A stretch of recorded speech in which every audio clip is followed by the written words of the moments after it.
Hey, thanks for coming to 1500ESPN.com. I'm Derek Wetmore, and this is Judd Zulgad. We're at Vikings training camp in Mankato, Minnesota, where the biggest storyline of the day is Adrian Peterson. Yes. Mike Zimmer revealed today that Peterson has been held out for 2 days now with a hamstring pull. He apparently injured himself working out just before coming to training camp. Big deal to you, Judd? Not really. Now, if this were to linger for a while, for a few weeks, but first 2 days of training camp, I would say that if the Vikings are trying to sell this as precautionary, I buy it. And in fact, I would actually say it might not be a bad thing, because this gives Jerick McKinnon the opportunity to get the majority of the work here early in practices.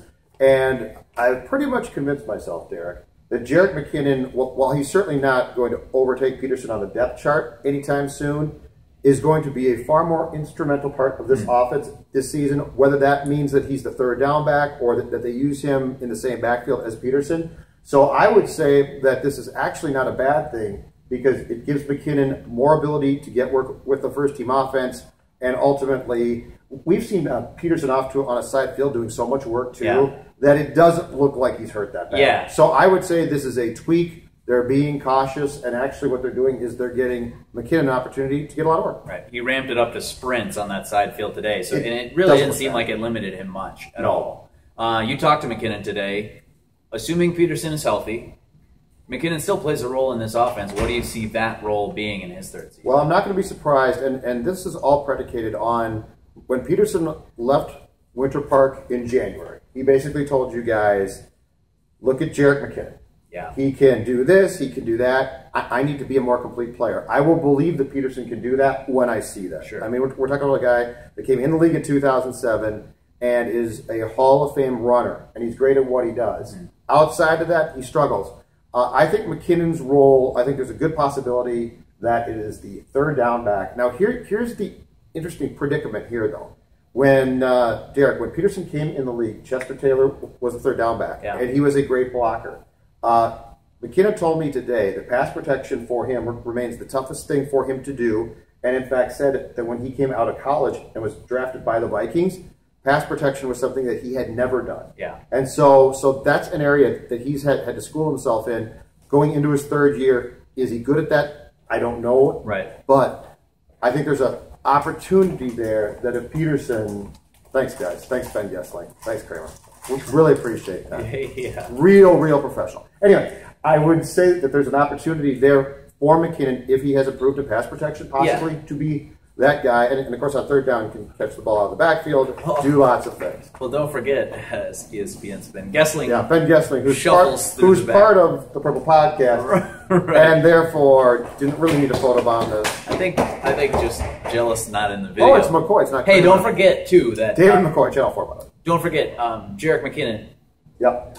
Was a quarterback in college at Georgia Southern, and now, not your prototypical quarterback. He was more the triple option kind of guy, Right. and so he was more drafted like as an athlete. Yep. Keep in mind though, we've seen him in pass protection at times. Yes. I think very mixed reviews. I've seen times where he just gets lit up because keep in mind he's 5'9", 210, And it's a tough job. really bulky, but he's small. Yeah. And I've seen times where he gets blown up. I've seen other times where he stands up a linebacker. So it definitely remains to be seen what kind of ultimate ceiling he has in that sort of role. But I think it'll be interesting to see the interplay between Peterson and McKinnon. I think in 2016, McKinnon definitely has a role. The other thing to keep in mind is when we have seen Bridgewater work with McKinnon, that duo is more comfortable. Sure. The Peterson-Bridgewater duo can work, but the comfort's not there all the time.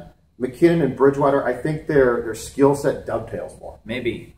That's a good segue into Teddy Bridgewater. That's the number one question we all get down here. How's Teddy looking? What have been your impressions, keeping in mind that they have not had a full padded practice yet and won't do that until Sunday? It's impossible to say. It's just impossible because you're throwing in drills. You're throwing, I mean, as you said, you're in shorts for the first 2 days. It's Club Med basically now. Well, they have helmets, and that's I'm telling you, when it comes to quarterback, 2 days in, the only thing that I'm hyper focused on, because I didn't think about it all offseason, Derek, is this. If Bridgewater gets hurt, it's over. Yeah. That's my biggest thing is, I never gave this thought until now, but when I watch Sean Hill, Stave practice, it's if they don't get a backup quarterback, and Teddy Bridgewater gets hurt in week 2, 3, or 4, and you all of a sudden have to turn this thing to 36-year-old, 15-year veteran Sean Hill for, let's say, a month or so, it's over. You're done. You're done. You're done. Now, you can keep games close because your defense is really good. I get all that. But as far as asking the offense to effectively operate with Sean Hill at quarterback, at least personally, I don't see a scenario under which that could happen. Yeah. Rapid fire, we got a few injuries to deal with at training camp here, Vikings training camp. Cordell Patterson, he's hurt. Well, I'll say this. When it comes Don't bite your tongues, Zolgad. When it comes to Cordell, I think he's going to make the roster. I won't be surprised if he's cut. And the more time that Cordell misses, it's not as if it hurts the team. Right. It just hurts him. Right. He needs an opportunity. He needs to show that after, because how many times, Derek, have we heard the offseason lip service from Cordell and his camp about it's different now. I've done this, I've done that. So I would say with him suffering on day 1 of camp, and in fact making a nice catch on the play, what appears to be a shoulder problem, it hurts him to not be practicing. If I'm the Vikings, do I give a damn? Absolutely not. Yeah, I don't care. I might cut the guy. Stephon Diggs left the practice field today, Saturday.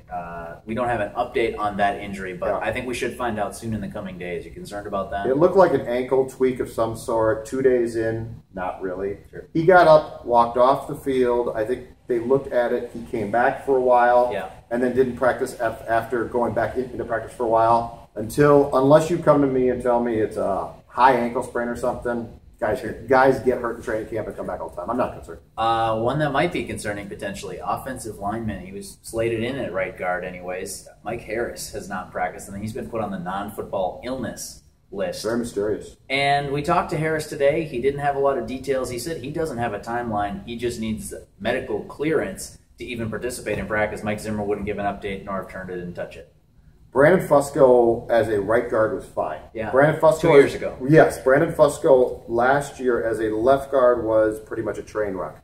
The issue that we are getting into when you talk about Harris being hurt or guys retiring as have happened is this depth. Yeah. So this isn't really, oh my gosh, Mike Harris is out. What's wrong? He's got to come back because the Vikings are in trouble at right guard, Derek. This is Lode Holt has retired now. Mike Harris is out for an undetermined time. So I would say know for sure what you're getting out of John Sullivan. Exactly. So I wouldn't say that I have any one player that I look at and say, I can't believe that guy's out. It's a big blow. I look at this and say, all offseason long, we talked about, man, there's competition in depth. And it seems like in the last week, that is day by day eroded. That's the problem. Yeah. That's a wrap from day 2 at Vikings training camp in Mankato. Apologize for the photobombing of the immature Ben Gessling and David McCoy, who's a hard-hitting reporter on Channel 4. What's going on with that? What's up with that? Pat Kessler don't run back and forth behind us. Come on, McCoy. He's Judd Zolgad. I'm Derek Wetmore. Thanks for coming to 1500ESPN.com. Follow us on Twitter. Find all our Vikings coverage at the website. Until next time, see you later.